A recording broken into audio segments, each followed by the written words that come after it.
Good evening, everyone. It's a pleasure to see you all. And it is our special guest speaker of April. And we have got the Ravenmaster himself with us this evening, Mr. Chris Scaife. And he'll be coming along shortly to show you a PowerPoint and answer a few questions. We do like to keep everyone muted, and I constantly monitor the chat. So please, if you want to ask any questions anytime throughout the show, whether that be when we're running a Dawn story or we're talking about anything else, and especially when Chris is talking and doing a Q&A as well, please make sure to use the chat and I will relay any questions and we will get some answers for you. So, better get started then. So we're going to crack off straight into a Dawn story. So went out on Tuesday morning and got some amazing footage. So anyway, just enjoy this little opener. This is the Dawn on Tuesday. Give me a second.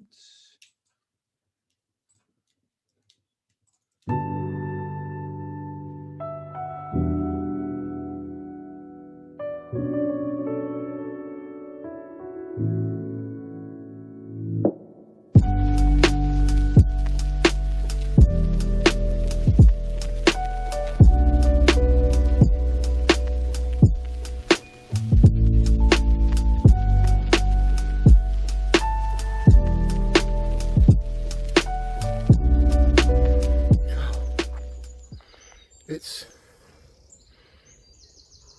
6 o'clock. It's the 27th of April and it's dawn. Sun's coming up behind me. It's funny how at this time of day you can almost actually see the sun rising. But I love this time of year. I can hear blackbirds primarily. I hear wrens. Sense of calm, sense of peace. Everything's right with the world. I'm going to go look for bluebells. Although from where I'm standing now, I think there's going to be more in the way of wooden enemies than bluebells. Wow. Have you seen the sky change colour behind me? How stunning is that? Reds and yellows and those most blinding of whites.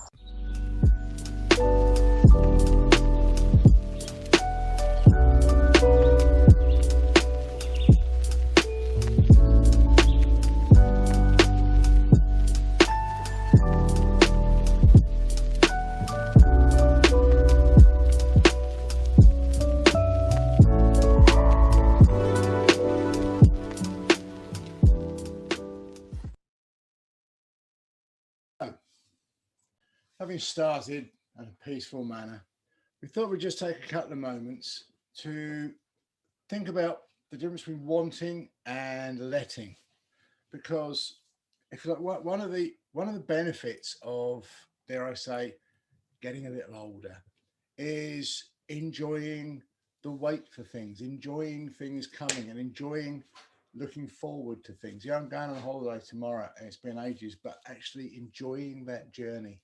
Letting things happen. And one of the things we'll see in our video later is how there's a natural order to things. But the difference between wanting and letting is actually quite significant.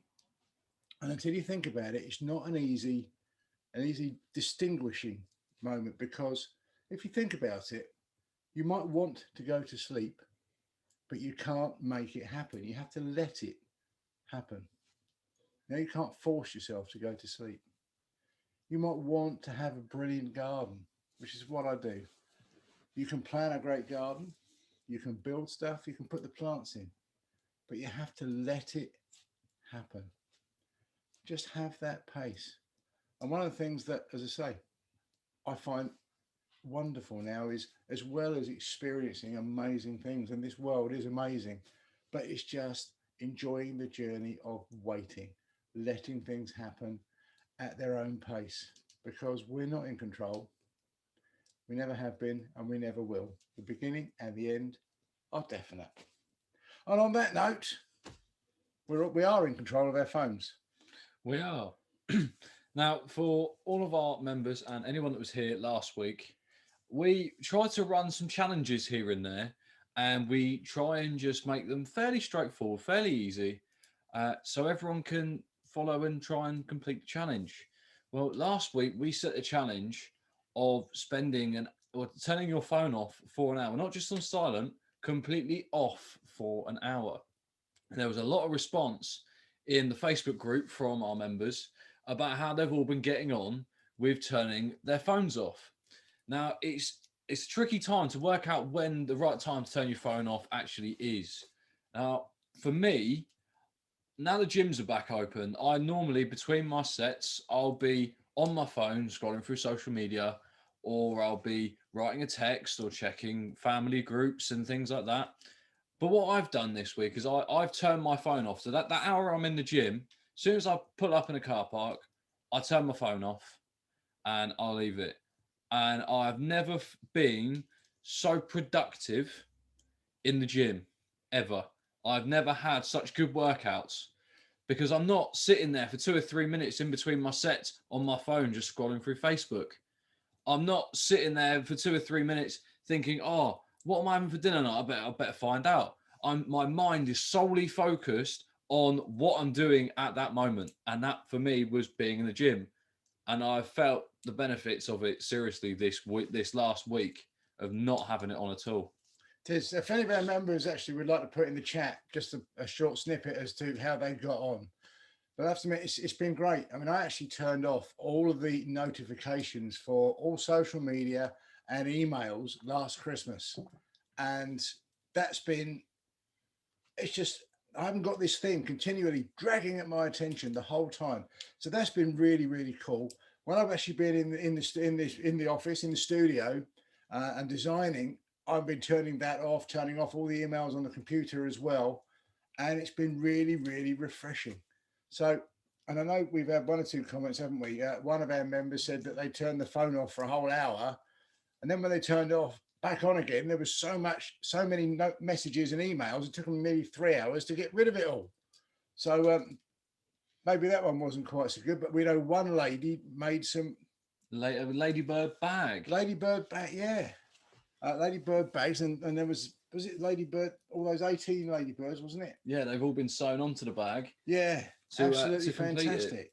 So it just goes to show that if you do turn your phone off for an hour a day, or you turn it off for 2 or 3 hours a day, you become more productive. I mean, that for me as well. I mean, I've now kind of converted to keeping my phone on silent this past week. When I'm at work, I don't have the notifications on my phone. So all I get now is just a vibration, which I normally don't hear because I'm working landscaper. Majority of the site, we've got power tools going off left, right, and centre. So you don't hear or you don't feel the vibration. And it's great because I'm not thinking, oh, better check my phone in a minute. I'm doing more. I'm working more and being more productive. And we just kind of come back in the chat saying, I got an okay with having my phone turned off.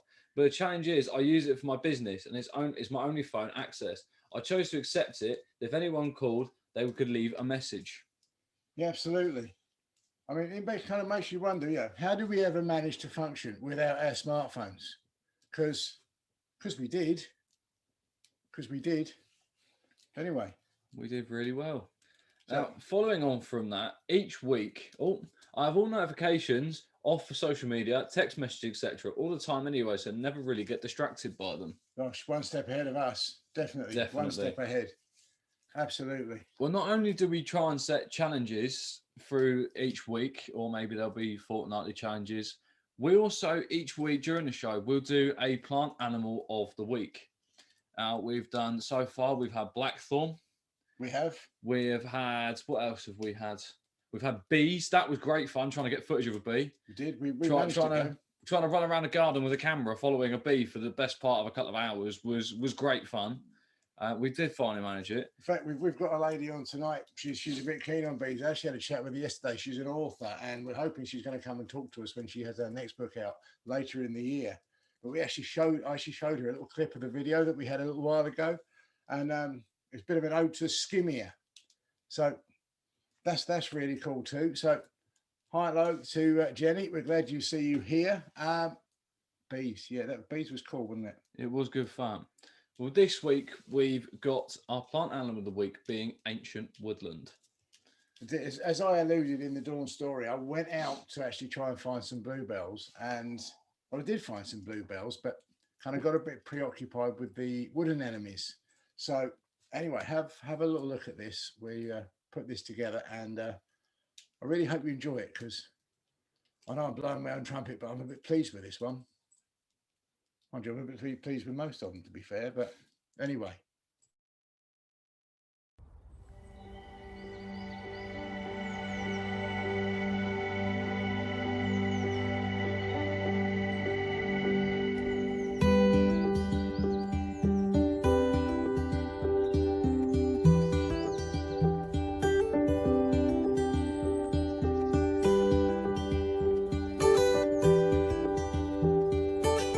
So what you can see behind me is the white in this woodland of wooden enemies.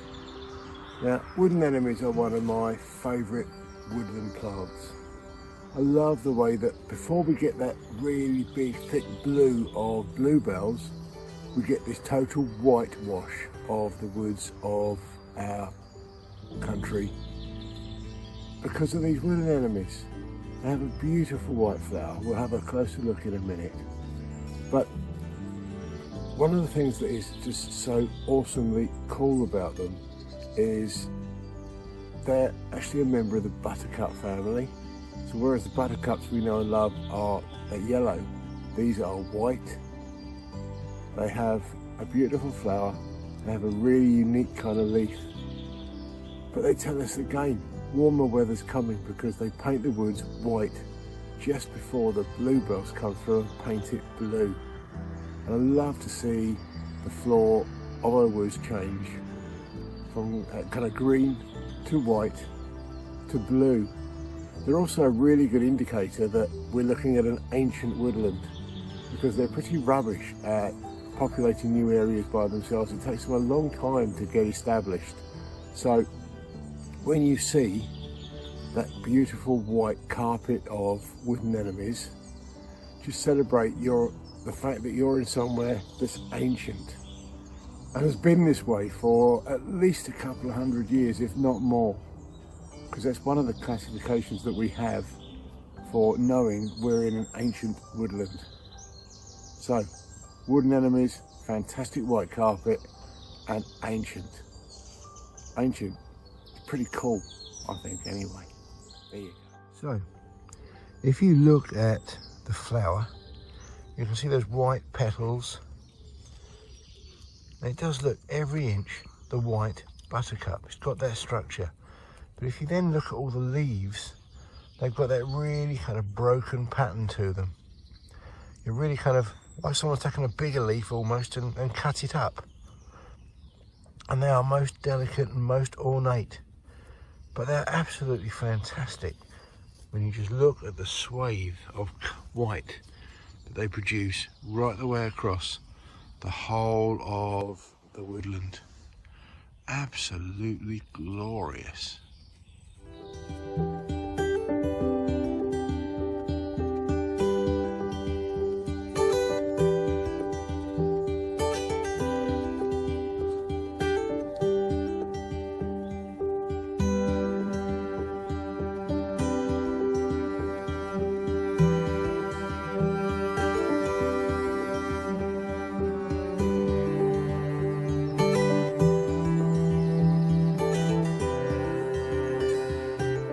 Just see behind me some bluebells.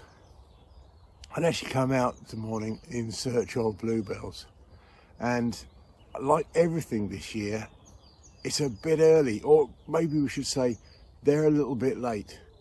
We're coming up to the last few days of April and they're only just starting.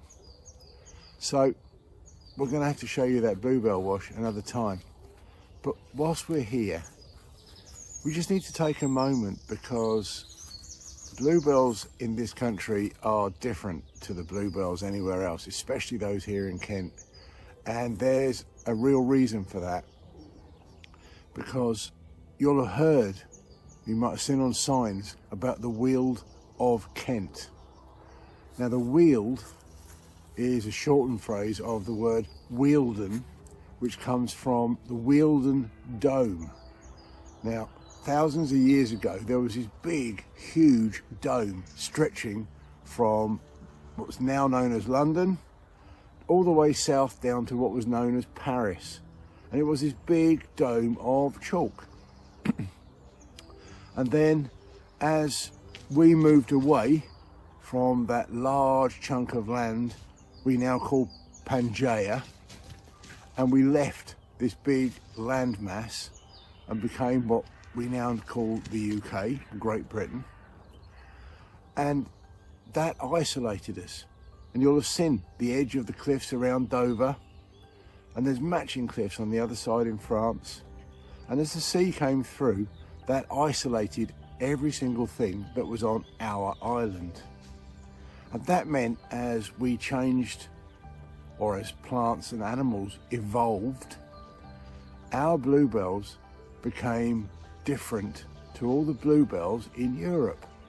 And that's why it's really, really important that we should plant English bluebells, because I think they're bluer than the European versions, and they're stronger and they stand up.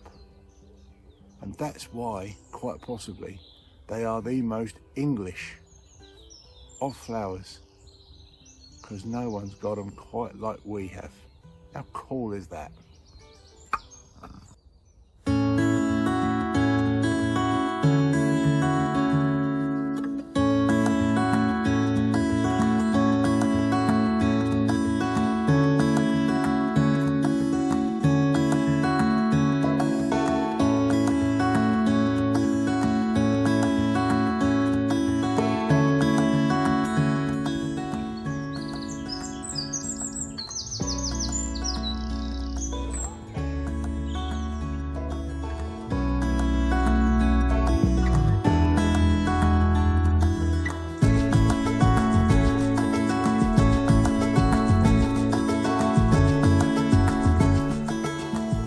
Another feature of woodlands that is so cool, if you actually look, is that you really can see how there's a natural order to things. You know, it's amazing how all the timings, even if they get delayed or messed about, all work just perfectly. One of the first signs of spring, as we've mentioned, in the woods is the wood anemone. And then when they finish, the bluebells come along and they take over. But what both of them do is they get that timing right, because neither of them would survive if they flowered when the tree was full of leaves, when the canopy exploded, because the woods get darker as light either can't get through or is kind of dappled in the way that it comes through. So they do all their explosion of life, their explosion of colour at the beginning of the year in spring. And then when the trees really start pumping, when they get their heart beating and pushing the sap up the trunk into the branches and into those leaves, and those leaves really stand out, the bluebells and the wood anemones have done their thing for the year. They will fade back into the floor and let that really rich tapestry of the leaves of our trees take over. It's natural law, it's natural succession, it's natural pace. And I think we can learn a lot from that.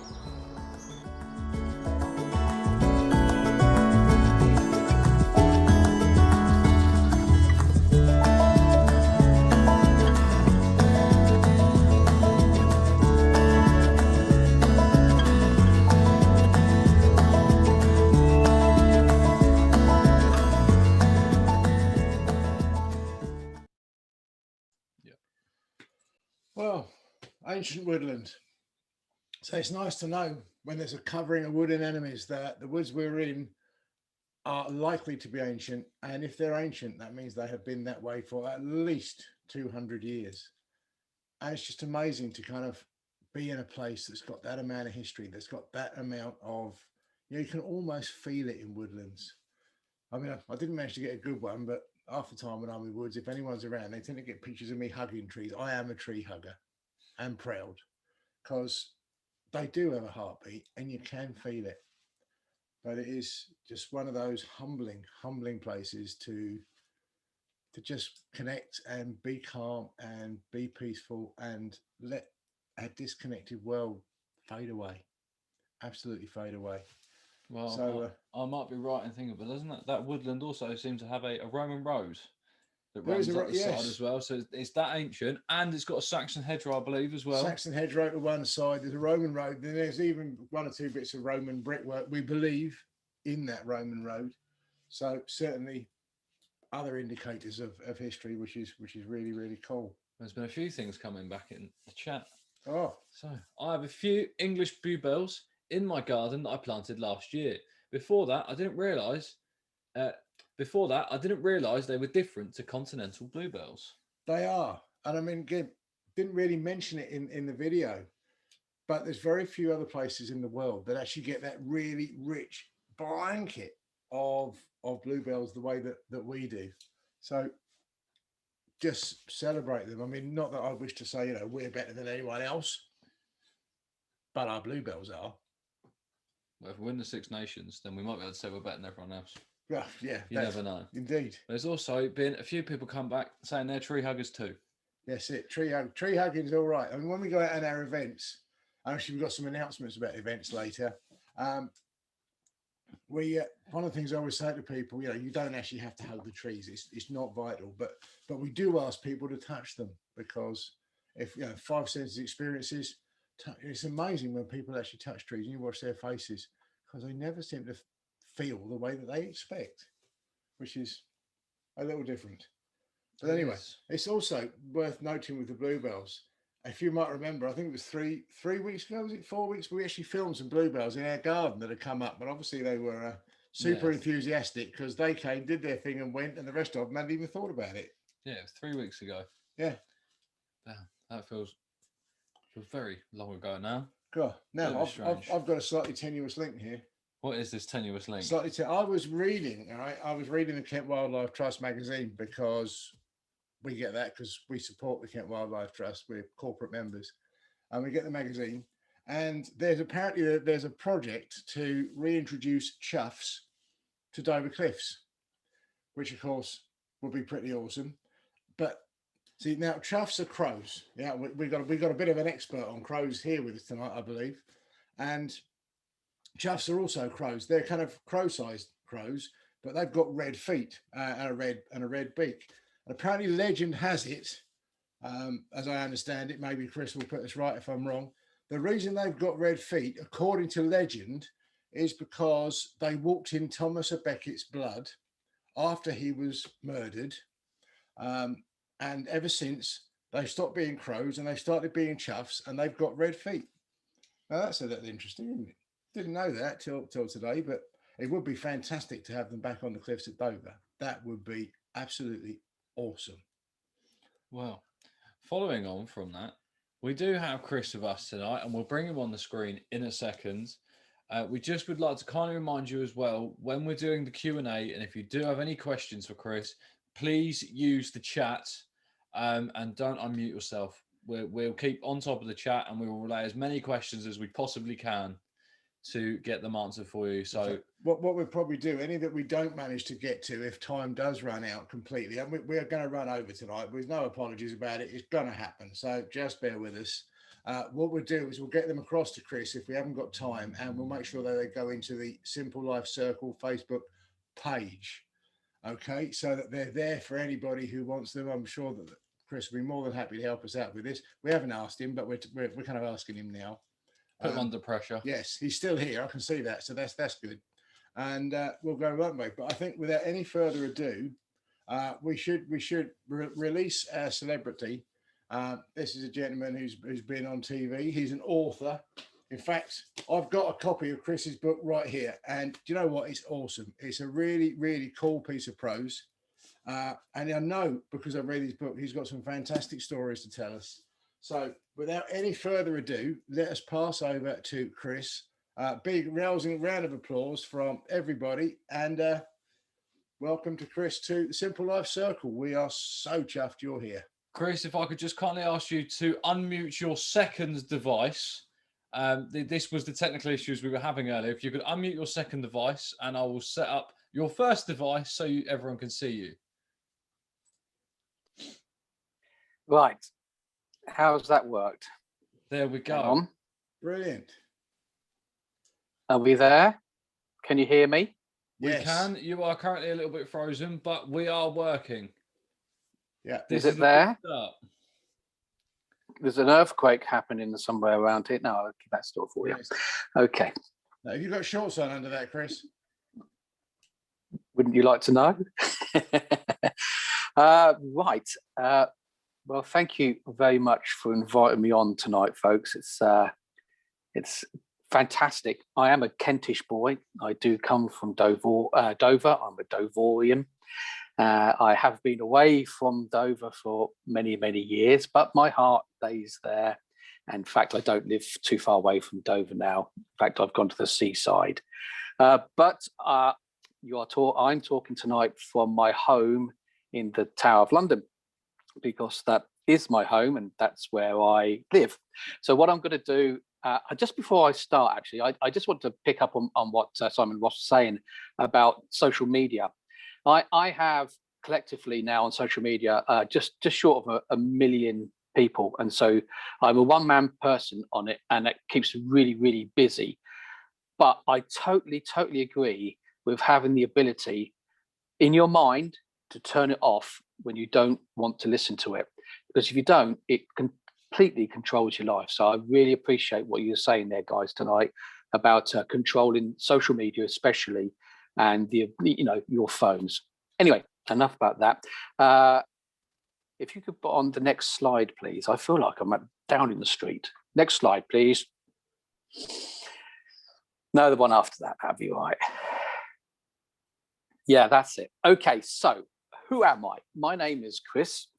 I am a yeoman warder at Her Majesty's Royal Palace and Fortress, the Tower of London, but I am also appointed the Ravenmaster. So what you see in front of me and what I'm wearing now is my uniform. Yes, I wear a dress, but I don't mind too much. Okay, so the left-hand screen you see is my ceremonial uniform, and this dates back to the period of King Henry VIII. I don't know why he wanted to dress us up like that and put us in a ruff around our necks. It's so uncomfortable, but obviously he thought it'd be a good idea at that period of time. The uniform that you see me in now, or most of it, and the one on the right-hand side is our everyday dress. That's what we wear at the Tower of London on a day-to-day basis. And in fact, the photograph that you see on the right-hand side was me and a well-known raven called Molina. Sadly, she's no longer with us now. I'll talk about her a little while. And I've just trained her there to do up my shoelaces. I'll let you think about that for a moment. If I could have the next slide, please. So, the Tower of London, this is my home. It's a rather splendid castle. I live in there. It has its drawbacks, or should I say drawbridges. It was built by King Henry VIII. No, it wasn't. What am I talking about? It was built by William the Conqueror in around 1078, and it's been a royal residence for over 500 years. It's had loads and loads of different uses. It's been a royal mint. It's been a place of torture and imprisonment. It's been a menagerie, a zoo, a public records office, but it is best known for the dark connotations that have surrounded its history. And in fact, there are currently 32 yeoman warders that live with their families inside the walls of the Tower of London. So let us go inside. If I could have the next slide, please. We started as a body of yeoman warders, really and truly, with this man here, King Henry VII, after he defeated Henry III in the Battle of Richard III, I should say. You know what? I've been in such a lockdown for so many blooming time now, I'm forgetting all my history. So Richard III was defeated at the Battle of Bosworth by King Henry VII, the first of the Tudor line. And he went on for a few years, but when he died, he came to the Tower of London to be looked after there, doing his once he was dead, obviously, and he took some of his older guards with him, and they became known as yeoman warders, and they were his bodyguards. So he really started us off at the Tower of London. Henry VII killed Richard III, Battle of Bosworth. Yeah, that's good. That's us there. That's us just before we was going to meet Her Majesty the Queen. You can spot me somewhere around there on the right-hand side, and I'm the short ass. If I could have the next slide, please. So we have actually been kicking around the Tower of London. We are the oldest formed body of men, and I also add women in the world. We do take on females now, and we have done for over a decade. To be a yeoman warder, we have to have served in the military, Army, Navy, Royal Marines, RAF, although we don't talk to them too often. And we have to have served a minimum of 22 years with the rank of a warrant officer when we retire, and I have an exemplary military record, with my case never been caught. And in 1826, all things changed. This man here, the Duke of Wellington, the Iron Duke, he decreed that any emeritus gallant sergeant majors from the British Army can be yeoman warders at the Tower of London. Basically, he got rid of all the riff-raff yeoman warders that were selling on their duties and drunkards and doing all sorts of things here. And he said that only military men could be yeoman warders at the Tower of London. And so that is why it's military men there to this day. If I could have the next slide, please. So this is what we looked like in 1894. And the next slide, please. And this is what we look like today. As you can see, we haven't changed that much at all. I like this photo because it reminds me of that image from Reservoir Dogs. So there's me on the far left-hand side, and we're off to do something or other. I have absolutely no idea what we're doing. We do wear our medals. It is a splendid uniform.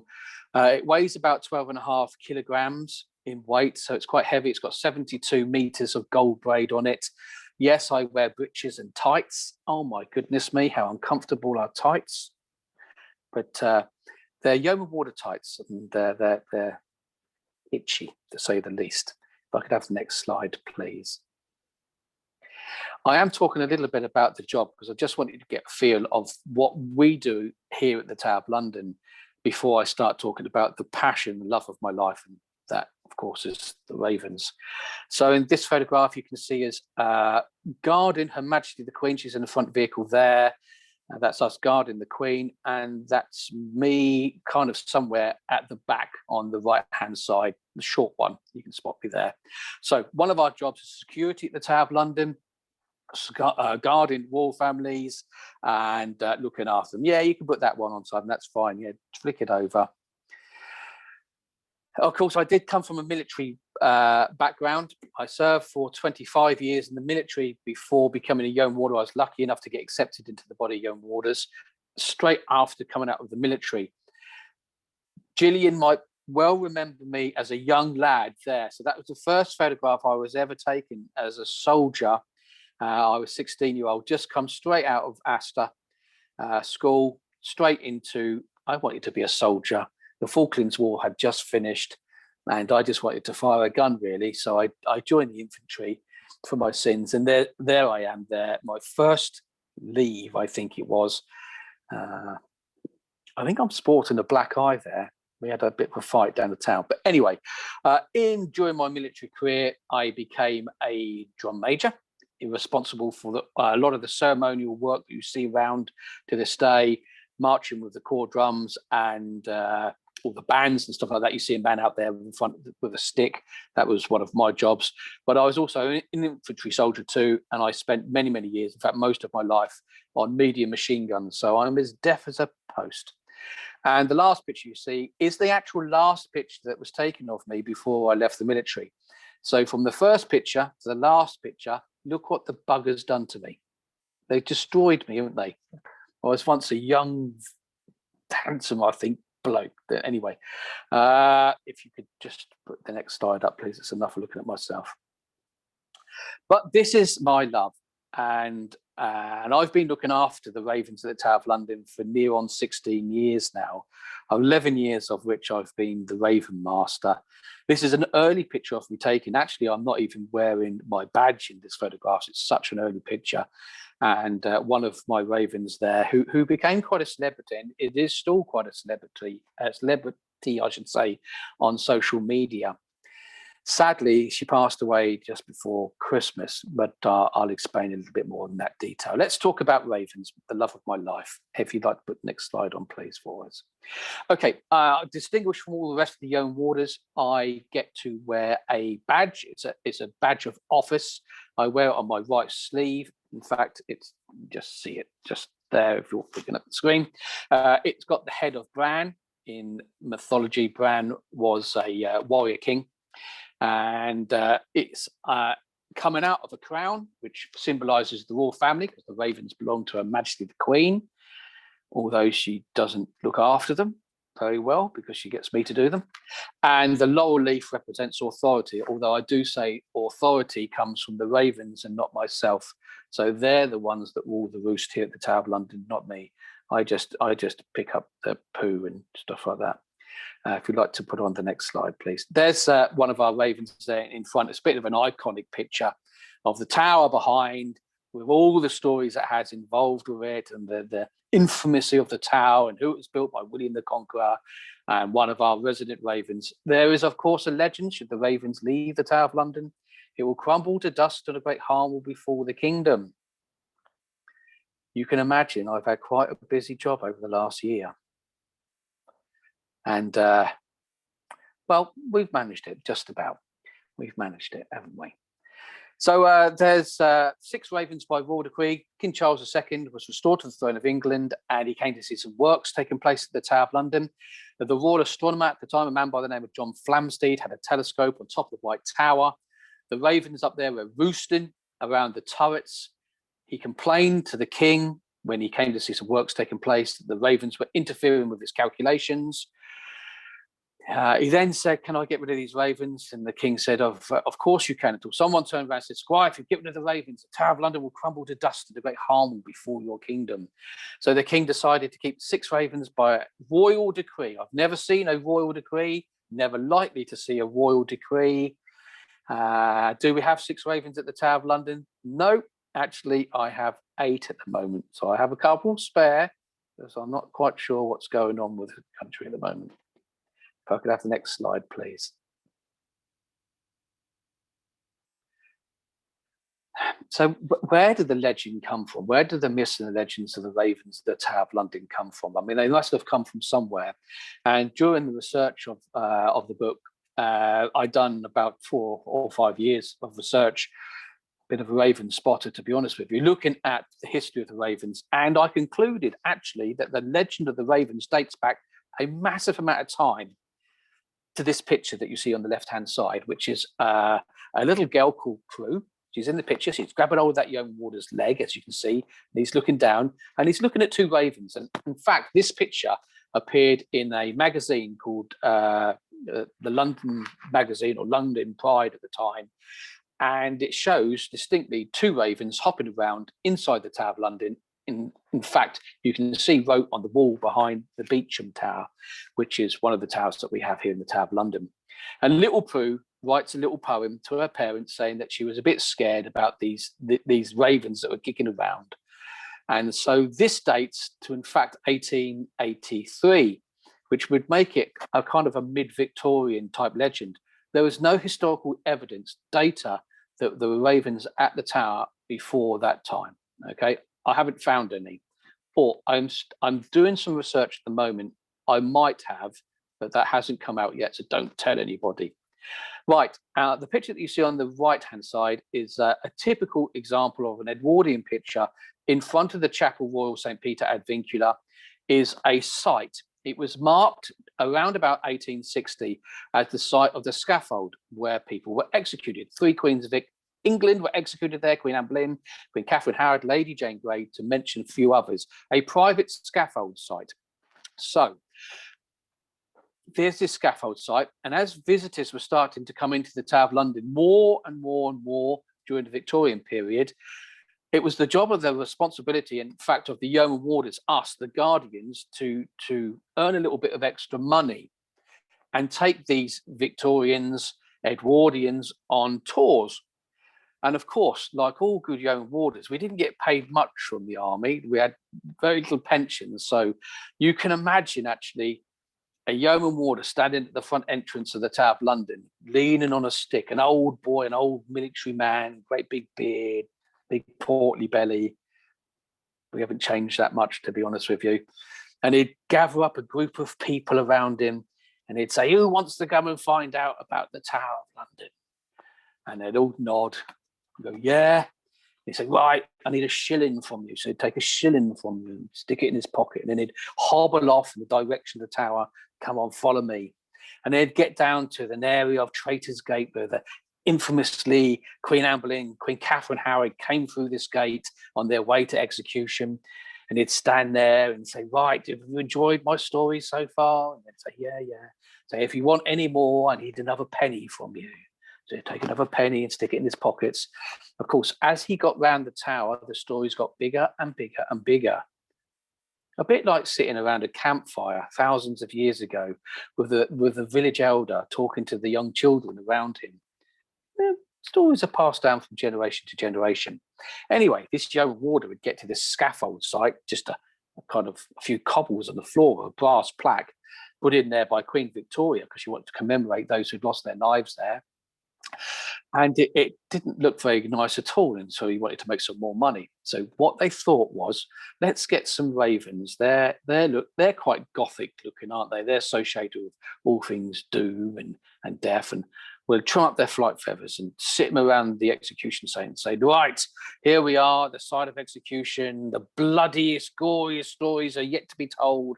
But look, you can see these ravens. These ravens are the ancestors of those that sat perched in the trees while Queen Anne Boleyn was executed. And so that's how the stories of the ravens actually evolved over that period of time.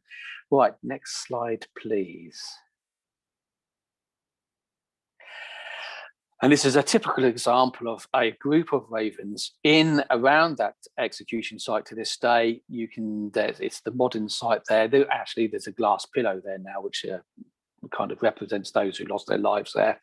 But you can see these four ravens. A group of ravens has two meanings. One, it's called like you get a murder of crows. A group of ravens is an unkindness. I've heard it said it's an unkindness or a conspiracy.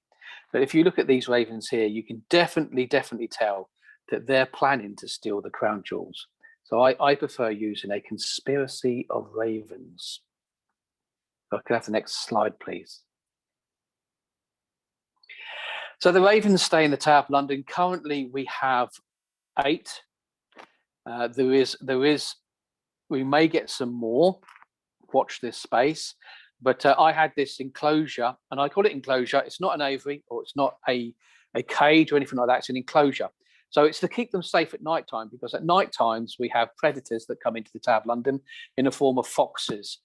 And obviously foxes and ravens don't mix too well together. So to keep them safe at night time, I call them in like a shepherd would call his flock in and put them in a pen. I do exactly the same and put them into this enclosure here. They don't stay in there permanently. They're out from first light to last light. Now, in the enclosure, they can perch on the perches if they want to, or they can go into their night boxes. It's entirely up to them. And they can go and feed in there as well. This was the first building to be built inside the walls of the Tower of London for over 100 years, when it was put up about 4 years ago. If I could have the next slide, please. This is what the ravens are about. I do a lot on social media, and the reason why I've done it for is because someone twisted my leg to do it many years ago now. Started off with Twitter, and I started putting raven photographs up, and I can get quite close to the ravens, which is lovely. They're quite an elusive bird, especially in the wild. They pair off for life, and they can live in all climates and conditions and environments. So they're quite hardy. They can live in deserts, Arctic conditions, tundra, but they do have a tendency to pair off for life, and they're quite an isolated bird. They don't particularly like humans, whereas crows will flock together. Ravens have a tendency to stay in their own. They will flock together around food, but not around humans too much. Certainly not in this country. They do in Canada, where it gets a little bit cold. So this picture is Molina. She was a 15-year-old raven that came to the Tower of London from South Wales. She was found by the side of the road. She was a wild raven. She was looked after by a family who built an aviary for them in their council estate, and didn't realise that ravens make an awful lot of noise. So eventually, after about a year or so, they had to get rid of her. They sent her to a swan sanctuary in Barry, and they couldn't do anything with her. She would roll on her back, scream like a baby, kick her legs in the air when they tried to put jesses on her and control movement. They was going to use her for display purposes. Anyway, they couldn't do anything with her, so they said, where best can we put this raven, this naughty raven? So they sent her to the Tower of London, and she became my mate. And she stayed with us for many, many years until just before Christmas. Sadly, she disappeared on the 16th of December, sorry, on the 9th of December, disappeared, presumed dead. There was a media response to it and an outcry of those who follow her on social media, sadly. But I'm pretty certain that she was either taken by a fox or she just disappeared and got stuck somewhere and couldn't get out, unfortunately. But I spent a long time trying to look for her and I couldn't find her. Anyway, we should move on. We have other ravens. We can have the next slide, please. What do ravens eat? There's a raven there. That's Molina again, about to tuck into a rat. In the Tower of London, they eat a wonderful diet. I've changed the diet over the years. I used to go to Smithfield Market and pick up meat from the markets, stuff like heart, liver, offal, that type of stuff, chicken. Now they have a diet of mice, chick, rat, quail, much more high protein. And you can tell if they're really good because their feathers are really shiny. So I mix and match their foods.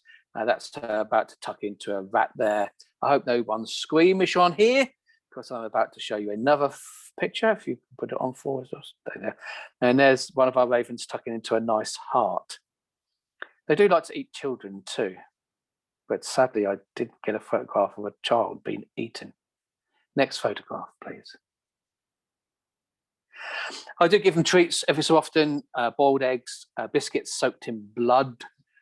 The blood I get from Smithfield's Market when I go there, or when I'm cutting up the meat, there's always some residue there. They do like it. They like all sorts. They eat anything, depending on the environment they live on. So if they live near the coast, they like eat coastal stuff. If they live in a forest, they'll eat forest stuff and berries and nuts.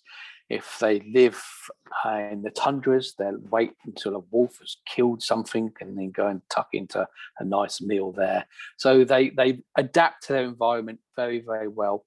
And normally a pair of ravens, an adult pair of ravens, will command an area, depending on population size, to some 20 to 30 square kilometres. So quite a lot, quite a lot. If I could have the next slide, please. Lots of people ask me, well, what is the difference between a crow and a raven? And I think this slide kind of demonstrates it quite well. It's size, mainly. They are from the same family. They are cousins. They're Corvus corvax, a Latin name for a raven. But you can see here from this slide that the raven is the daddy of all corvids. Okay, so common crow, American crow on the right-hand side, and a raven, common raven on the left-hand side. So much, much bigger. This picture appeared on social media quite often, actually, and lots of people, but hashtag cute raven. There is a cute picture of a little bird. I have no idea what little bird that is. Simon might be able to tell me. It's somewhere from America, but it's not a raven. And so it really annoyed me because these are even cuter. If you want to put the next slide on, please. There, see, that is a cute raven. So they're them, just being born. All mouth, lots and lots of food to be shoved in there. So that is the difference between a crow and a raven. Size. A raven has a tendency to have a larger, thicker bill, and the male has a tendency to have a more of a hooked bill and a larger middle toe for some reason, although I wouldn't suggest that anybody gets anywhere near a raven with a large middle toe. I'm conscious about time. There's me looking up at the sky thinking, bugger me, all the ravens have flown away. How do I keep them at the Tower of London? Well, previously before, we used to trim up their flight feathers. I don't use the word clip. I think it's an awful word. I suppose it's the same thing in the dictionary, but trim.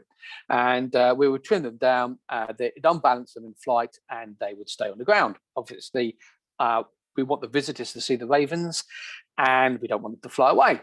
I don't do that anymore. Or well, at least I didn't until we went into lockdown. I've just done it now last year. And so they're growing back now because I've been on furlough, so as everybody else. But I persuaded the ravens over a period of 4 to 5 years to stay at the Tower of London because they want to, rather than trimming up their flight feathers. So now if you get a chance to come to the Tower of London, do so. You can see the ravens flying around your head, which is pretty wonderful to see. In fact, some of our ravens are 300 or 400 meters, foot, I should say, up in the sky, flying around. And someone says to me, where's the ravens? I say, look up there. And I see this little spot right up high. So it's something I'm very proud of, actually. Next slide, please. As you can see from this slide, there's the ravens sitting up high on the rooftops. And you see that obviously not quite as high as the shard yet, but we're getting there. Next slide, please. Ravens are really playful. They're one of the most intelligent birds on this planet. They have the same brain capacity as a 5 to 7-year-old child. That's been scientifically proven now by a Swedish university, Swedish university. I've had a 5-year program at the Tower of London with Queen Mary University looking at cognitive behaviour of ravens and what they can and can't do. And if there's any questions you want to ask me about that, please feel free to do so. You can see on the right-hand side, Molina is playing with her poo stick. She likes to hide it, get it out and play with it. And you can see Erin actually, when it did snow in London, her rolling down the bank. And you can just see the little shadows of her zigzagging her way down the bank. So they do like to play. They've got an extremely intelligent and curious mind, especially when they're young. Next slide, please. Obviously, Tower of London ravens, they have to work for their living. So I've trained them out to hand out leaflets. But we've gone online now, so they don't have to do that. Cutbacks. If you'd like to put the next slide up. Why do I do it? Why do I spend my whole life dedicated to these birds at the Tower of London? From the moment I wake up in the morning to the moment it's last light, they're on my mind. I'm dealing with them. I'm dealing on social media, TV, all the media stuff with it, with the legends and the history. Why do I do it? Well, I do it because of these two slides here.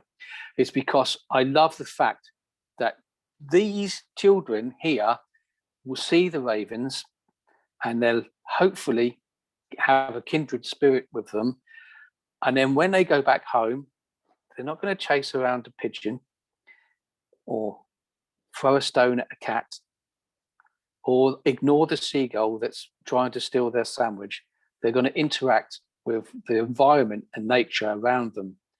Because if we don't educate the children, we've got no hope. So, in a strange way, my job is education. And what I try to do, of course, I talk about the myths and the legends of the Tower of London, but I also talk about ravens in the environment, where they come from, how they should be looked after, how we should look after the environment. And I do my best to do that on a day-to-day basis. But this is what it's all about for me. These children enjoying these beautiful, magnificent birds. Yes, they're dark and they look scary, but they're highly intelligent. Next slide, please. Little Max sent me a card. He was 5-year-old. He's so impressed with the ravens. Obviously, 2 of them he saw flying around. He's made me a little bit slimmer, so I was quite pleased with that. Although I never want to meet the raven on the right-hand side because that is huge. Next slide, please. So I get to spend a lot of my time with my friends. I don't have many, but I do have lots of bird friends. And it's that moment of solitude where you can connect with nature. I know I live in the Tower, in the heart of London, with 9 million other people. But in this little haven of mine, I can connect with nature quite well. And it's one of the most fantastic things that I enjoy about the job at the Tower of London. I think, Simon, that is enough. Do you reckon? Oh, I reckon that's been absolutely awesome. I reckon that's been absolutely fantastic. And again, I totally agree with you. I spent 10 years working with the RSPB, and that was with children primarily. And they come in school groups, and the teachers would go, that one's a pain. That one's awkward. That one will play up. And outside in the greatest classroom going, those were the kids that connected better than anybody else. When they could connect with the outside and they could understand it, they were the ones that showed the other kids, the so-called academics, how to do it. And that's obviously because they need that connection to function, which we actually all need, but they're open to it. So yeah, absolutely agree. Fantastic. Yeah, I always thought when I first started this that it was about educating adults in the environment and nature and the world. It's not. It's not about that. It's about educating children. A typical example: I live in Tankerton, and down in the slopes down there. One day when we was in complete lockdown, the first lockdown, I walked along the wall there, walking my dogs, and they'd graffitied in chalk the children all along the wall. And and I was a young lad, I would have graffitied "Chris loves Nadine" or something on the wall. Who knows?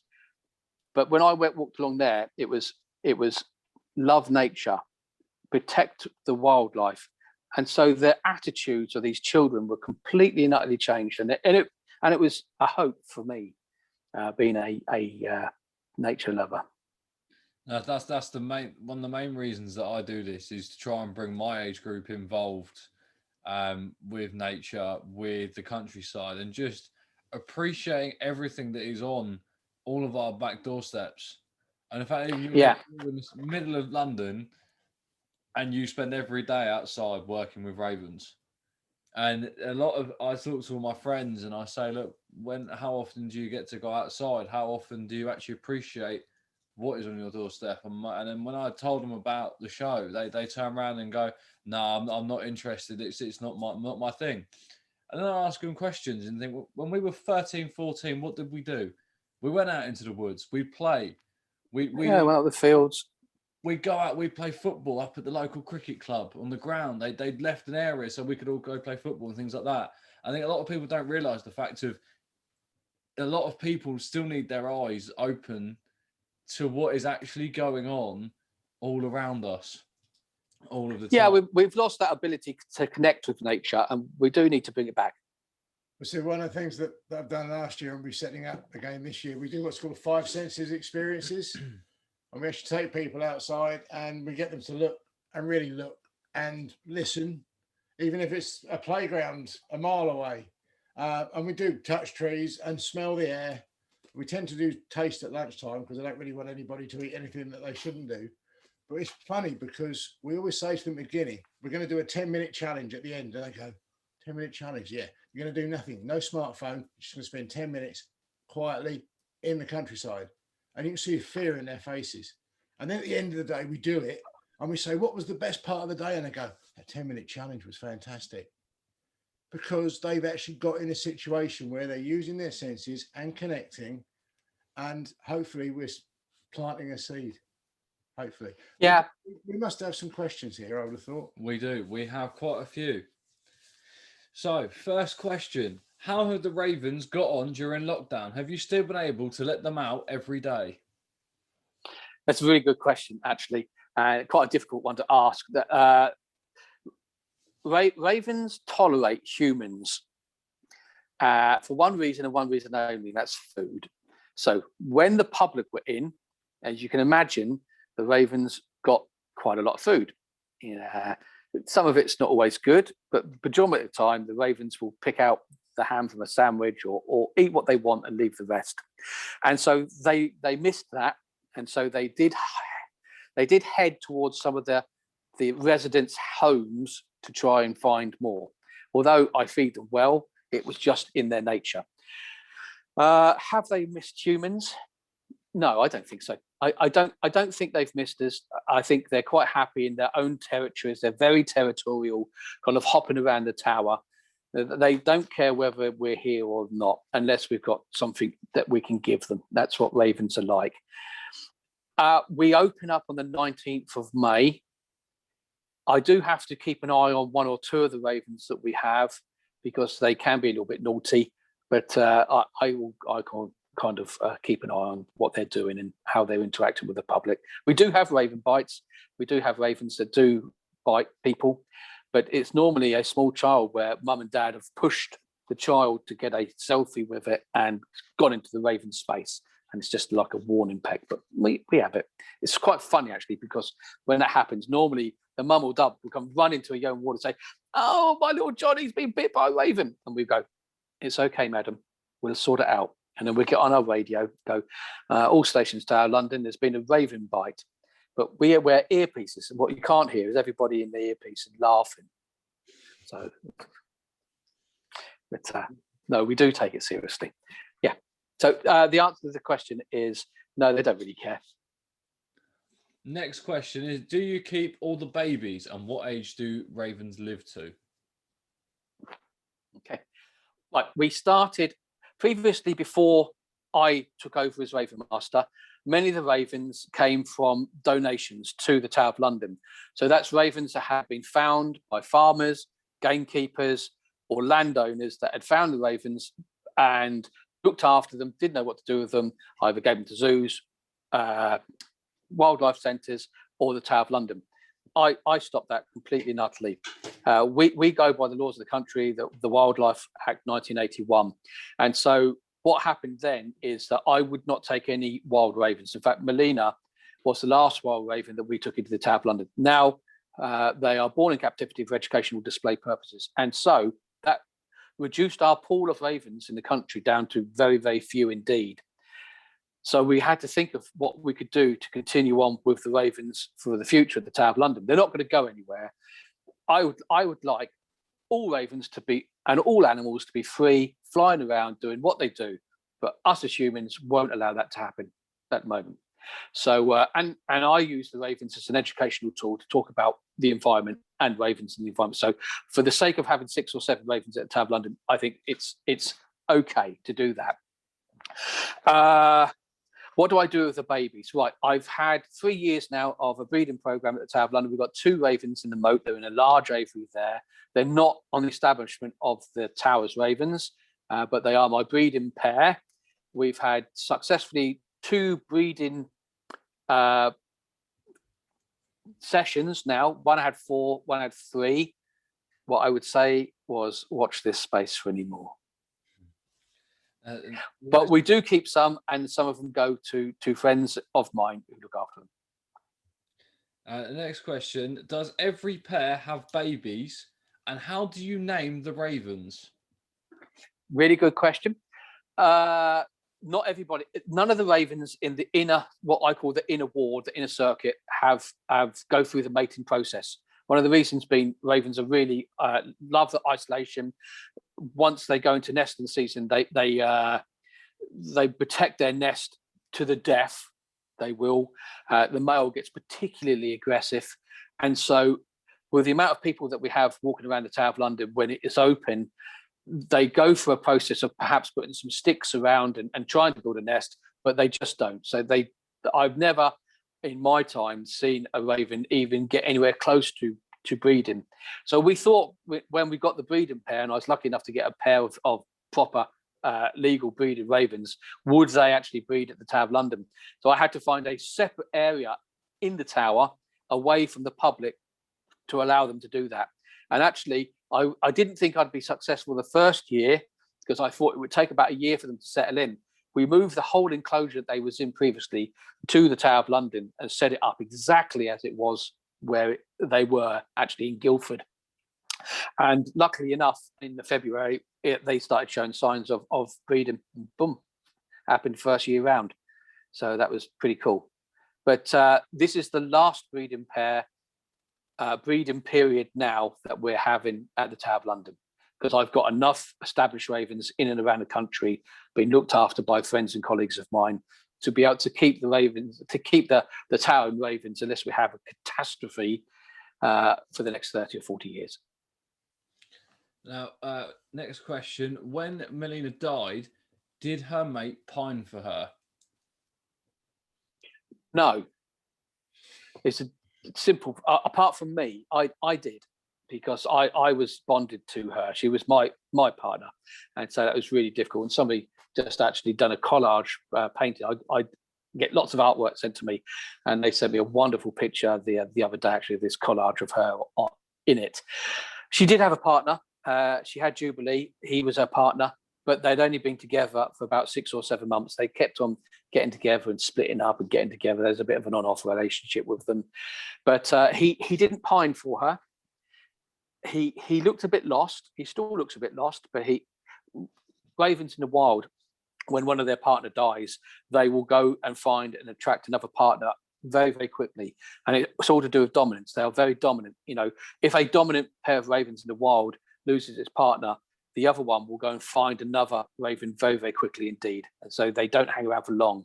What I did notice is that when I don't consider myself an ornithologist, a scientist, or anything like that. I'm an observationist. So I look at the ravens and I study them by looking at them and seeing what they do, because I spend a lot of time with them. Ravens pair off not just male and female, but they'll pair off female and female, male and male as well. And she actually had a female partner that she had for many years, a raven called Hugin. A raven called Hugin. That was 2016, so it's going back a little while. She died one day. We don't know what she died of. I think she swallowed some chewing gum, perhaps. I don't know. I was away at the time, but one of my colleagues who saw Hugin die, Molina went and stood by her, wouldn't let anybody touch her, go by her, and just kept on lightly touching her face and tapping her face, trying to wake her up. And after that, she went into 2 or 3 weeks of depression. I was so worried that she'd stopped eating, moved out of her area. She went. I had to take her off the ground, put her in an enclosure, and spend literally days with her, trying to just comfort her. Eventually, she broke away from that and went off. But it took her about 2 years to find another partner. But she was an exception rather than the norm. No, you don't realise how much it's sometimes like normal life almost. Yeah, ravens like us humans, and most animals have feelings. They have, and it's been proven, they have anger and sympathy and empathy and excitement, and all the emotions that we have as humans, ravens have as well, like many other animals do. And it's not until we really start thinking about their emotional attachments to themselves and to others and the environment around that we will be able to control our laws a little bit more and be able to look after our animals a little bit better than we do to this day. Animals have emotions. Well, there's another comment that's come. It's not a question, it's a comment this time. We have a raven that comes into our garden bird bath about 12 times or more a day, and puts his food in the water to soak. Then he'll fly off after 30 minutes or so. He'll come back to eat his food or fly off with it. Very brainy and amusing to watch. I think he owns the bird bath, in my opinion. Absolutely, yeah, that's his territory now. Ravens do that all the time. That if something's a little bit hard for their palate, they'll go and soak that particular thing. We have ravens that like crisps, and they'll go and soak the crisps, get the flavouring off them, and then give them a chew after that as well. And definitely, whereabouts is that? Does it say where that's part of the country? It doesn't. Okay. If the person could just tap where they are, but that would be interesting. Ashford in Kent. Ashford. Oh, are they? Maybe it's one of the clifftop ravens. Have you ever seen the clifftop ravens over there, Simon? Dungeness? No, I never saw a raven when I was there. I have to admit, it was terrible. Actually, working for the RSPB, it's like anything. When you're doing it as a job, your attitude is totally different.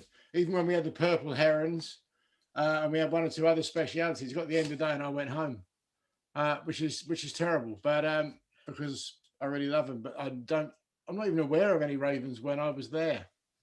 Yeah, there's it's 2 breeding pairs down near Dungeness, and they've been down there about 4.5 years now, in and around the area.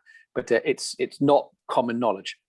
The weird thing is that not working down there, I'd actually go down there to see them. If I was working there, I'd come straight home afterwards. Trouble is, unless you know what a raven sounds and looks like, it's very hard to differentiate between them and a big crow. When Molina died, I had 127 sightings of her in and around the country. of which 4 I followed up, and 1 was in Dubai. So I wasn't quite sure how she managed to fly to Dubai, but anyway, yeah. So that was the.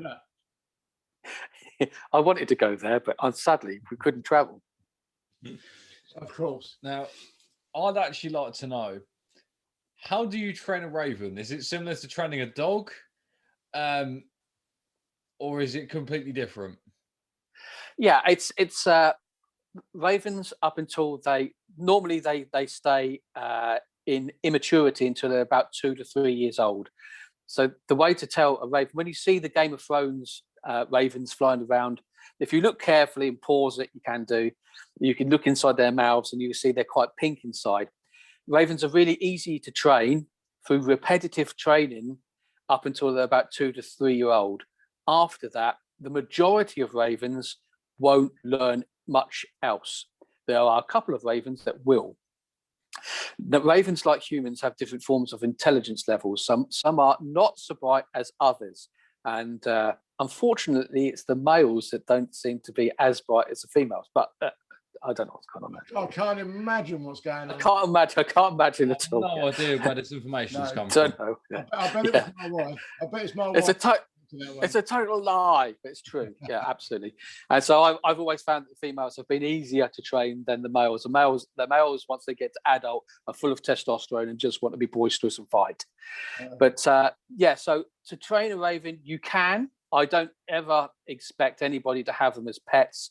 The ravens that we give to people around the country are on the promise that they train them to fly free. So I would never give one of our ravens that we breed here to someone who's going to stick one in a cage for the rest of its life. And believe it or not, they can live to 20, 25 years. The oldest one we had at the Tower of London was 44. So they can live a long time. So no, ravens don't make good pets. And if you do happen to have a raven as a pet, then they must be free to fly on a permanent basis. So they live around your house. But I never, I don't agree with it. I agree. Yeah, I mean, putting animals in cages, especially if they're born in the wild, it's just so wrong. For me, it's a complete no-no. When we was during the lockdown, we had another problem. I mentioned earlier in the question, I didn't follow up on. We had avian bird flu as well. So not only did we have COVID, we had avian bird flu. And DEFRA turned around and said that all birds should be kept under cover, and there was biosecurity measures put in place, etc., etc. So, in fact, even if people were allowed into the Tower of London, they wouldn't have seen the ravens out and about because they had to be kept in their enclosure. Officially, they had to be kept in the enclosure, but for a raven, that's really difficult to do. So, what I would do is I'd integrate over a couple of hours, letting some out to stretch and then back in. It was a difficult time for us. I imagine they struggle with a mask.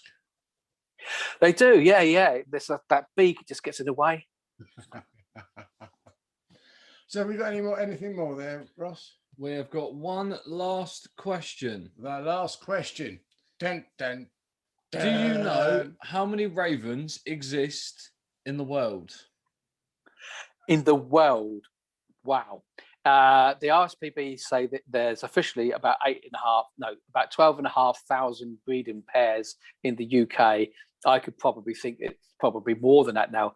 Ravens in the UK are starting to come back into areas that they never normally have been in. And we have ravens living in and around London within a 20 to 30 kilometre area now. So they are making their way into areas that they haven't been previously. They were wiped out up until about the 1830s because they were seen as pests. And so they're very slowly coming back, much to the annoyance of ornithologists and farmers, because ravens can be quite destructive. And there have been lots of problems up in Scotland with farmers and ravens up there. So they are starting to come back. In the world, they're everywhere. There's only 2 places in the world there are no ravens living. Florida. I don't know why. And an island off Siberia. Ravens have even been seen on the base camp of Everest pecking at Hillary's backside. You know, I imagine if it was up to ravens, we wouldn't have a farmer problem at all. No, I don't think we would, no. No, I that has been fantastic, Chris. Thank you very much for coming along. Absolutely. I've thoroughly loved it. I'm sure everyone else has too. Can we have a big silent Zoom round of applause, please, for Chris, because that's been absolutely amazing. It's a pleasure doing it, folks. I'm just so pleased that there are so many people who enjoy nature. Brilliant. So, well, we're moving swiftly onwards, and we must say yes. Thank you very much, Chris.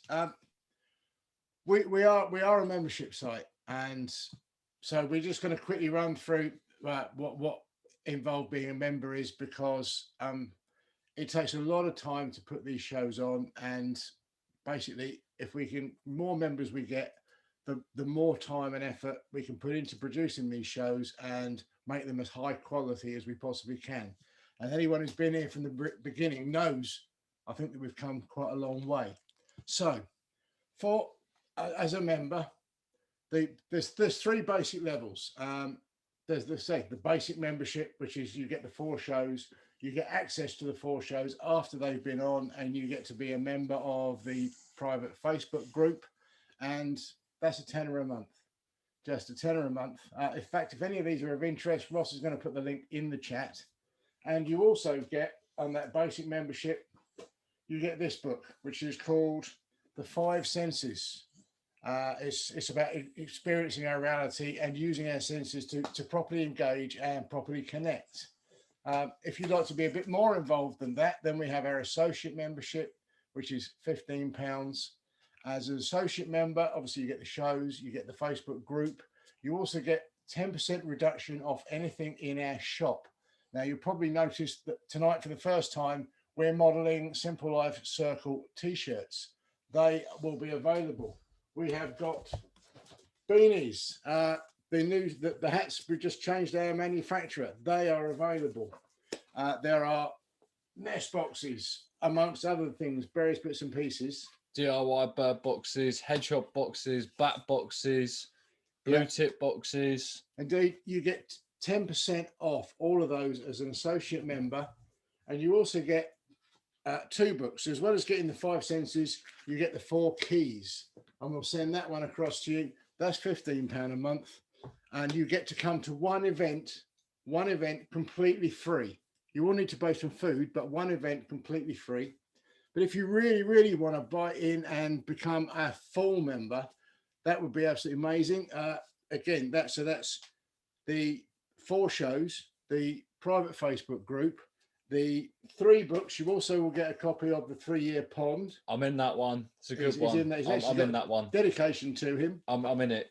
You get 15% off everything, all the events and all the merchandise that we do and sell and get involved with. And you get to come to 2 free events through the year. That would be really cool. Now, we also, I've just commissioned today a proper full-on website. The website will have obviously all those sign-up options. It will have all the blog posts, all of the videos, that all our back catalogue will be easily accessible in the members area. You'll be able to book onto events, buy merchandise. It's going to be a fully active, connected website. So that's really cool. And I've been promised that in 2 weeks' time, the sign up for events and things will be up and running on the site as it is. So that's really cool. We also need to include that there is an app on the way. There is an app in development, and for anyone that decides they'd like to become a full member, the app will be within your membership. And on the app will be guided walks, will be challenges, quizzes, nature bingo. There will be an area where you can post your own photos, and you can also interact in the same way with any of the merchandise that will be available on there as well. And that's all just from a click of an app on your phone. We've also got confirmation this week. We have been asked by Radio Kent to join them at their August bank holiday weekend in Tunbridge Wells. We don't have a great deal of the details yet, but we're going to be down there. So that's amazingly fantastic. But some of the events we've got coming up, there is 5 Senses at Walmer Manor. we've teamed up with the Deal History Project, and we've got access to some venues that the public don't get to go to. Obviously, we need support for the History Project to stay involved with. Now, the Warman Manor, there is no public access. We've got one at Oxney, the church in Oxney Bottom. That will be coming up in July. In August, we've got our next 5 Senses in the Trenches. We're going to look at a weekend event. There's a World War I trench system at Elam, and we've managed to arrange access to that. That will be a whole weekend experience. That will involve sleeping in a World War I bunker overnight. I believe there might even be a few noises. There might be a few loud bangs. There will be some bayonet training as well, has been rumoured. So there's fun for all the family. We've got 2 events. Now, all of these events that will have a charge, obviously the reduction for members will apply, but we've got 2 events specifically for members, which will be completely free. I think one of those is July the 10th and the other one is September the 11th, but those dates will be getting up soon as well. And I'm also going to be running some events with a lady called Bronwyn Rich from This Way Up Wellbeing, called Discover and Recover, and they're going to run at Ham Street Woods.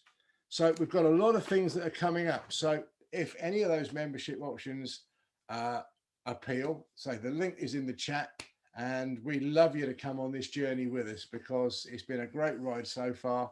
As I say, a whole 6 months doesn't feel like it. It feels like we just started yesterday.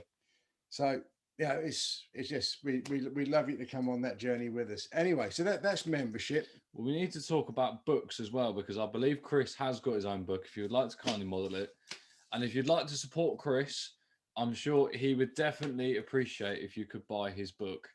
Now, it is a fantastic book. I know a few of our members have read it, and there is also an audiobook version as well available.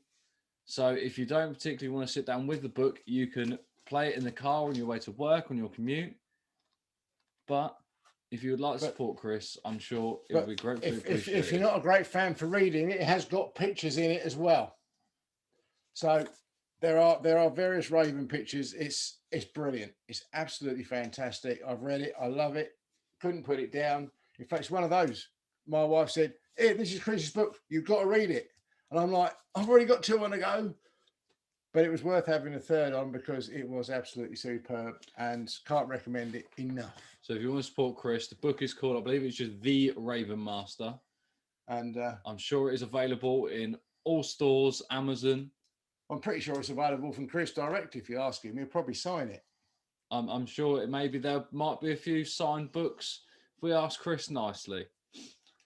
Well, I don't know about you guys, but I think our co-host is deciding it's time to wrap it up soon. So thank you very much, Chris. It has been amazing to have you on. We've been looking forward to it from the moment you said yes. It's almost been like a wedding day. Been looking forward to it for so long, and it's finally appeared. And it's been a great show. It's been fantastic to hear your stories, and hopefully we can all come back up to the Tower of London soon and actually come say hello. That's it. We probably owe you a beer by now, I think. I think so. Maybe 2. Maybe we'll have to bring a few hearts as well. Yes. So I thank you very much, everyone, for joining us. We will be signing off shortly, but I'll just pass over to Dad for the final few words whilst I try and nurse our co-host to sleep. Okay, just there's a couple of bits and pieces. You probably noticed there was a massive moon on Monday. We get 3 really powerful moons a year. There's the one in March, one in April, and one in May. And the one in April is the really powerful one. Now, people can have slight personality changes almost with the moon. You know, the phrase lunatic, well, that's kind of where it comes from.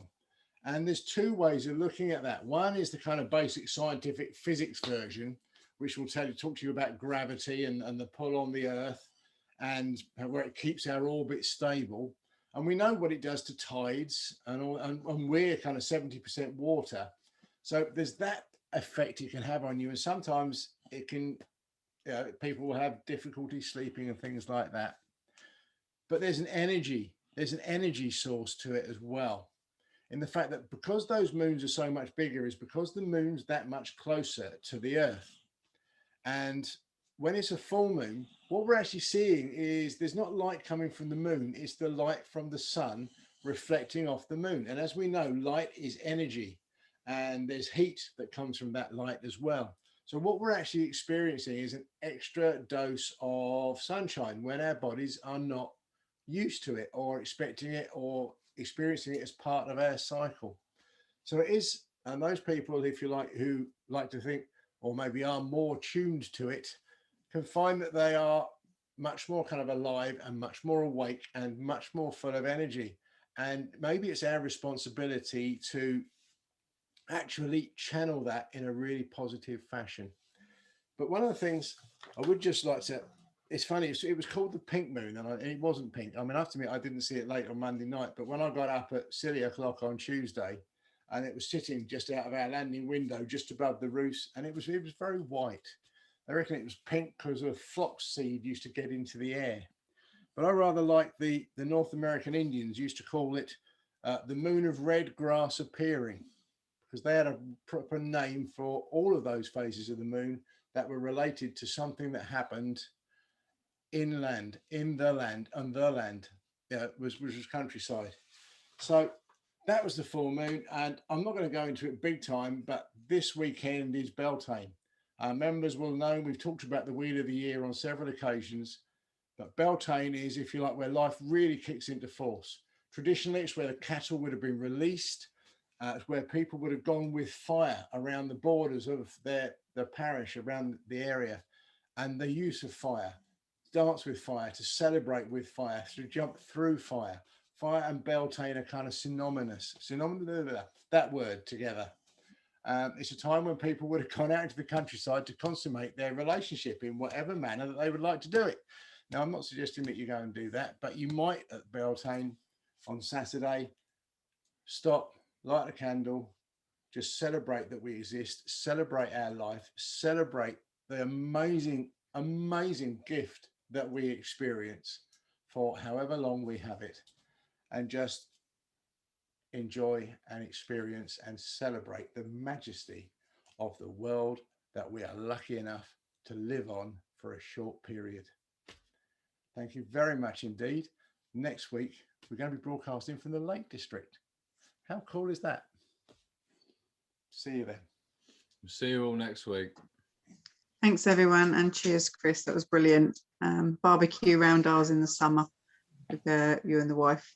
Thank you very much. That's not a request. That's an order.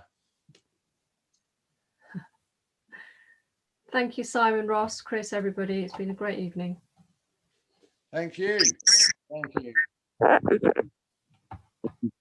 Bye.